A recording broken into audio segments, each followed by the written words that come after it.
बच्चों, अभी तक हम लोगों ने 10th क्लास में फ़िज़िक्स पढ़ा, बायो पढ़ा, लेकिन केमिस्ट्री नहीं पढ़ा था। बहुत दिन हो रहे थे, इसलिए आज हमने आप लोगों को केमिस्ट्री का लेसन स्टार्ट किया। जो फ़िज़िक्स हम लोगों का इनकम्प्लीट है उसको हम लोग बाद में कंप्लीट करेंगे। थोड़ा केमिस्ट्री भी टच करना ज़रूरी है। तो केमिस्ट्री का फर्स्ट चैप्टर है रासायनिक अभिक्रिया। रासायनिक अभिक्रिया में शुरू करने के पहले हम लोगों ने पिछली क्लासेस में पढ़ा है भौतिक परिवर्तन और रासायनिक परिवर्तन। भौतिक परिवर्तन क्या होता है? भौतिक परिवर्तन वह परिवर्तन होता है जिसमें कोई नया रासायनिक पदार्थ नहीं बनता है, यानी केवल उसका रूप, रंग, आकार ये सब बदल जाता है, लेकिन कोई नया रासायनिक पदार्थ नहीं बनता। जैसे बर्फ़ का पिघलना, यानी बर्फ़ पिघलने के बाद आपने उसे फिर से जमाया और फिर से हमें पुरानी बर्फ़ मिल गई। रासायनिक परिवर्तन वह प्रक्रिया होती है जिसमें मूल पदार्थ अपनी आइडेंटिटी खो देता है, अपनी पहचान खो देता है और भिन्न गुणधर्म वाला, बिल्कुल डिफरेंट कैरेक्टरिस्टिक वाला एक नया पदार्थ बन जाता है। जैसे हम लोग भोजन को पकाते हैं, हम लोग कच्चा दाल चावल लेकर के उससे तरह तरह के व्यंजन बना लेते हैं और इस तरह से हमें एक नया पदार्थ मिल जाता है। अब आइए अभिकारक और उत्पाद। अभिकारक और उत्पाद क्या होते हैं? अभिकारक वे पदार्थ होते हैं जो रासायनिक अभिक्रिया में भाग लेते हैं और उत्पाद वो होते हैं जो रासायनिक अभिक्रिया के पश्चात बनते हैं। अभिकारक और उत्पाद यानी रासायनिक अभिक्रिया में भाग लेने वाले पदार्थ अभिकारक कहलाते हैं और अभिक्रिया के पश्चात बनने वाले पदार्थ उत्पाद कहलाते हैं। यानी रासायनिक अभिक्रिया में केवल क्या होता है, परमाणुओं की अदला बदली, रीअरेंजमेंट होता है कि एक परमाणु एक जगह से निकलकर दूसरे में जुड़ जाता है और दूसरे से निकलकर पहले में जुड़ जाता है, और इस तरह से रासायनिक अभिक्रिया में केवल परमाणुओं का रीअरेंजमेंट होता है। ठीक है, अब आइए रासायनिक अभिक्रिया के गुण। रासायनिक अभिक्रिया में कुछ गुण पाए जाते हैं, जैसे कभी कभी रासायनिक अभिक्रिया में अवक्षेप यानी प्रेसिपिटेट बनता है, यानी कोई चीज़ हम किसी चीज़ में घोलेंगे और मिलाने के बाद उसमें कुछ जमी हुई चीज़ निकल आए, उसे हम अवक्षेप कहते हैं। जैसे जब हम लेड नाइट्रेट और पोटेशियम आयोडाइड को मिलाते हैं तो हमें पीले रंग का नीचे कुछ जमा हुआ पदार्थ मिलता है जो लेड आयोडाइड का होता है। कुछ रासायनिक अभिक्रियाएं ऐसी होती हैं जिसमें गैस बनती है, या कह सकते हैं कि गैस निकलती है। जैसे जिंक को अगर हम सल्फ्यूरिक एसिड के साथ मिलाते हैं तो हाइड्रोजन गैस निकलती है। कभी कभी रासायनिक अभिक्रियाएं ऐसी भी होती हैं जिसमें उनका रंग बदलता है।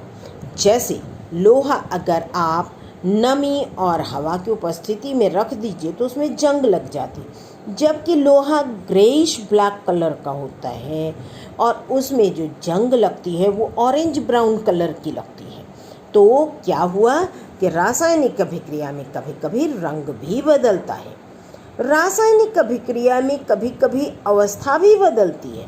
जैसे जब हम लोग मोम को गर्म करते हैं तो क्या होता है कि मोम पूरी पिघलती है, लेकिन क्या जितनी मोम हमने गर्म करी उतनी पूरी पिघलती है? ऐसा नहीं होता। तो क्या होता है कि उसमें थोड़ी तो भाप बन जाती है और थोड़ी CO2 गैस बन जाती है।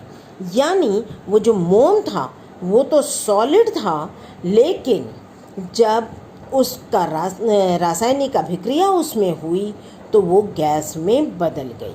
यानी कभी कभी रासायनिक अभिक्रिया में अवस्था भी बदलती है।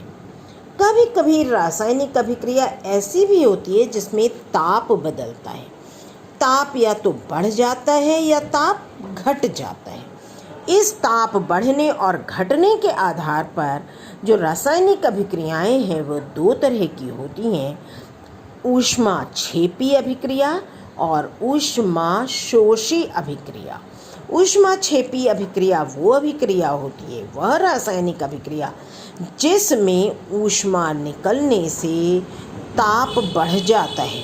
जैसे आप लोगों ने घर में देखा होगा, पुताई के लिए जब चूना आता है, चूने में आप पानी डालते हैं तो वो बिल्कुल खौलने लगता है, उबलने लगता है।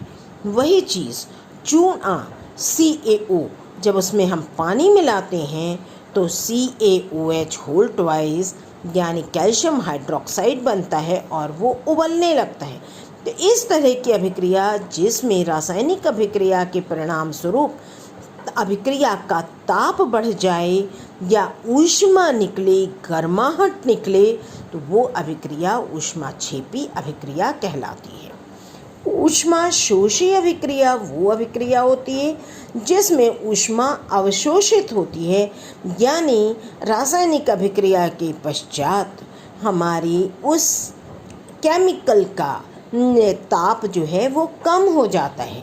जैसे जब हम बेरियम हाइड्रोक्साइड और अमोनियम क्लोराइड को मिलाते हैं तो जब हम टेस्ट ट्यूब को छूते हैं तो वो टेस्ट ट्यूब ठंडी दिखाई देती है छूने पर, जिससे हमको ये पता चलता है कि ये अभिक्रिया हमारी ऊष्माशोषी अभिक्रिया है। अब आइए रासायनिक समीकरण। रासायनिक समीकरण कुछ नहीं, जो अभी तक आप लोग रासायनिक अभिक्रिया का नाम ले रहे हैं। रासायनिक अभिक्रिया में आप अभिकारक लिखते हैं, उत्पाद लिखते हैं, तो इन सब को, अभिकारकों और उत्पादों को प्रतीकों और सूत्रों के द्वारा प्रदर्शित करना रासायनिक समीकरण कहलाता है। जो अभी हम लिख रहे थे जिंक, तो जिंक को पूरा जिंक लिखने में बहुत मेहनत पड़ती है, उसकी जगह हम Zn लिख दें। हमने पानी लिखा, उसको पानी लिखने में ज़्यादा मेहनत है, फॉर्मूला उसका H2O लिख दिया। तो इस तरीके से हमारा जो प्रतीक और सूत्र के द्वारा हमारी रासायनिक अभिक्रिया जो प्रदर्शित होती है वो रासायनिक समीकरण कहलाता है। यानी रासायनिक समीकरण क्या है?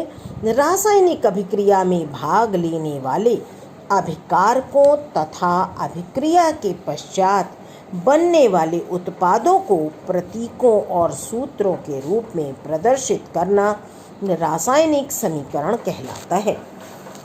रासायनिक समीकरण लिखते समय कुछ बातें हमें ध्यान देनी होती है कि अभिक्रिया में भाग लेने वाले जो अभिकारक होते हैं उनको अभिक्रिया में बाईं तरफ लिखा जाता है और उनके बीच में प्लस का चिन्ह लगा दिया जाता है। इसी तरह उत्पादों को हम रासायनिक अभिक्रिया में दाहिनी तरफ लिखते हैं और उनके बीच में भी प्लस का चिन्ह लगा देते हैं। अभिकारकों और उत्पादों के मध्य तीर का निशान लगाया जाता है और इस तरह से हमारा पूरा रासायनिक समीकरण कंप्लीट हो जाता है। बाकी डिटेल हम लोग नेक्स्ट क्लास में पढ़ेंगे।